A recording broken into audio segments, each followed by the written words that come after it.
TNN TV کی بین الاقوامی خبروں کے ساتھ میں ہوں بشرا خان۔ گلوبل افیئرز کینیڈا کا کہنا ہے کہ چینی سوشل میڈیا پلیٹ فارم وی چیٹ پر ایک ڈس انفارمیشن آپریشن نے کنزرویٹو MP مائیکل چونگ کے بارے میں غلط معلومات پھیلائیں۔ مزید جان لیتے ہیں اس رپورٹ میں۔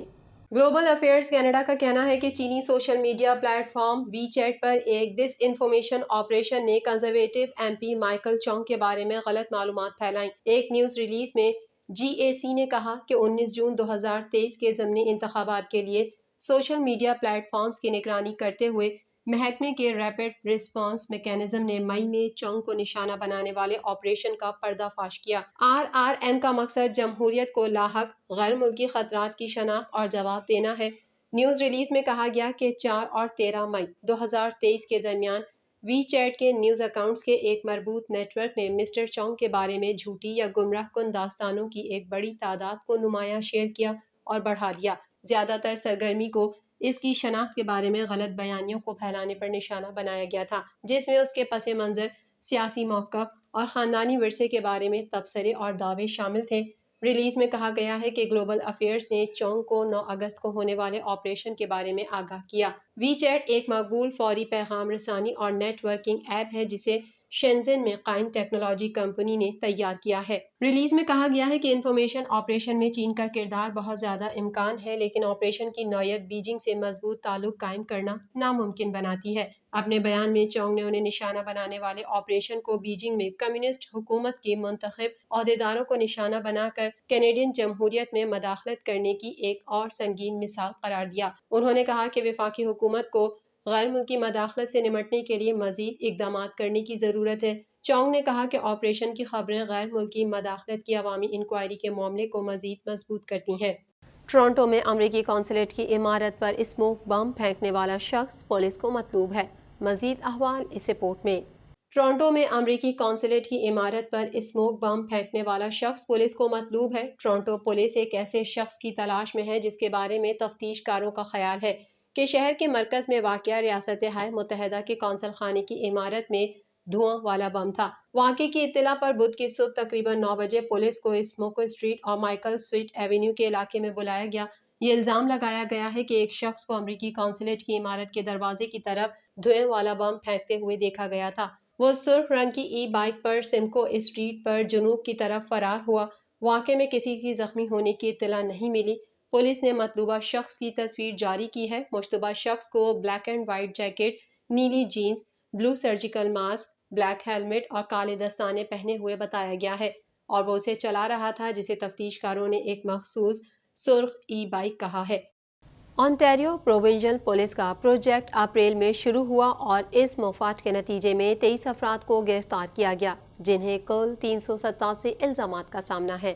مزید تفصیلات اس رپورٹ میں۔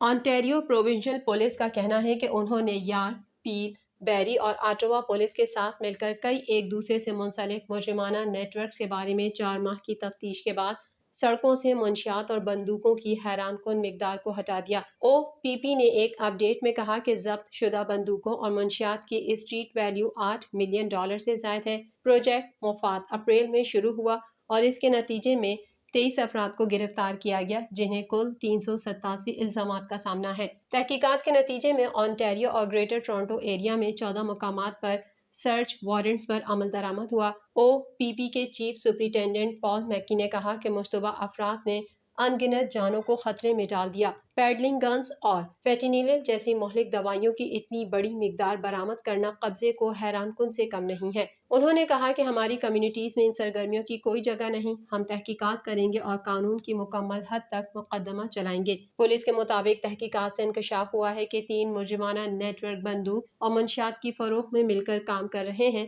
پولیس کا کہنا ہے کہ انہوں نے 12 kilo gram فینٹینائل، 25 kilo gram cocaine, 5 kilo gram crystal math اور 2,60,000 میتھیفیٹامین گولیاں ضبط کیں۔ اس نے ان گروپس پر بھی الزام لگایا جو GTA میں مقیم ہیں اور ان کے اسٹریٹ گینگ سے تعلقات ہیں۔ انہوں نے امریکہ سے کینیڈا میں بندوقیں اسمگل کرنے کی سازش کی۔ پولیس کے مطابق چھاپوں کے دوران 29 بندوقیں قبضے میں لے لی گئیں۔ وہ تمام کمپیکٹ ہینڈ گنز تھیں جن میں زیادہ گنجائش والے میگزین تھے۔ پولیس نے ملٹن میں میپل ہولسٹ کریکشنل کمپلیکس اور کنگسٹن میں کولنز بے انسٹی ٹیوشن میں 3 مشتبہ افراد کے سلسلے میں تلاشی لی۔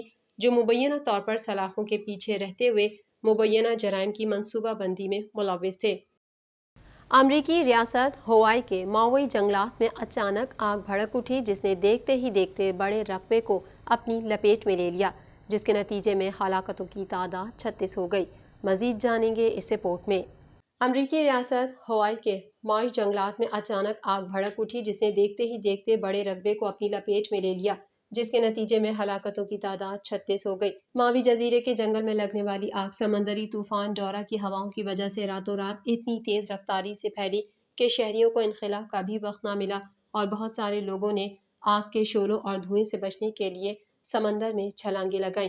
میڈیا رپورٹ کے مطابق ریاست ہوائی کی کاؤنٹی ماوی میں گزشتہ روز 6 افراد ہلاک ہو گئے، جبکہ آگ بجھانے کی تمام کاوشیں ناکام ثابت ہوئیں اور آگ تیزی سے پھیلتی ہی گئی۔ جنگلات میں لگنے والی آگ میں آج مزید 30 افراد ہلاک ہو گئے۔ اس طرح 2 دنوں میں ہلاک ہونے والوں کی تعداد 36 ہو گئی۔ دھوئیں کے باعث درجنوں افراد کی حالت غیر ہو گئی، جنہیں قریبی اسپتال منتقل کر دیا گیا۔ تیز ہوا نے آگ کے پھیلاؤ میں مرکزی کردار ادا کیا۔ آگ قریبی قصبے لہینہ تک پہنچ گئی، جس نے کئی رہائشی عمارتوں کو اپنی لپیٹ میں لے لیا۔ قصبے کو خالی کرا لیا گیا۔ سیاحوں اور رہائشیوں کو جنگل کے قریب جانے سے روکا جا رہا ہے اور 1000 سے زائد افراد کو پناہ گاہوں میں منتقل کیا گیا ہے۔ فائر بریگیڈ کی گاڑیاں آگ بجھانے کا مشن انجام دے رہی ہیں۔ ماہرین کا کہنا ہے کہ جنگلات میں لگنے والی خوفناک آگ کی بنیادی وجہ موسمیاتی تبدیلیاں ہیں۔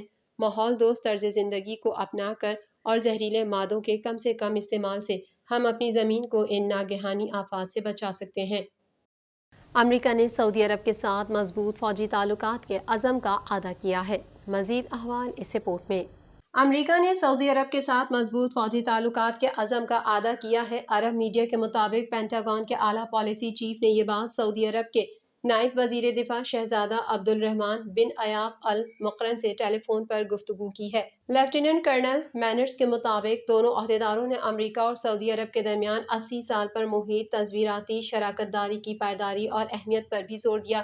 امریکی محکمہ دفاع پینٹاگون کے ترجمان لیفٹیننٹ کرنل مارٹن مینرز نے ایک بیان میں کہا ہے کہ انڈر سیکریٹری بیکر نے اپنے ہم منصب کو ان کے حالیہ تقرر پر مبارکباد دی اور امریکہ کی جانب سے سعودی عرب کے ساتھ مضبوط دفاعی شراکت داری کے عزم کا اعادہ کیا ہے۔ اس سال کے اوائل میں امریکہ اور سعودی عرب نے الریاض کی ایک نئی فوجی تجربہ گاہ میں اپنی پہلی مشترکہ انسداد ڈرون مشق مکمل کی تھی۔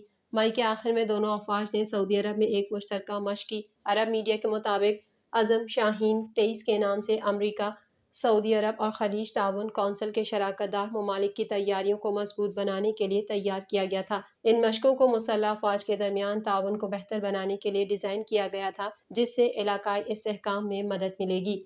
TNN ٹی وی کے نیوز بلیٹن میں فی الحال اتنا ہی۔ مزید خبروں اور اپڈیٹس کے لیے دیکھتے رہیے TNN ٹی وی۔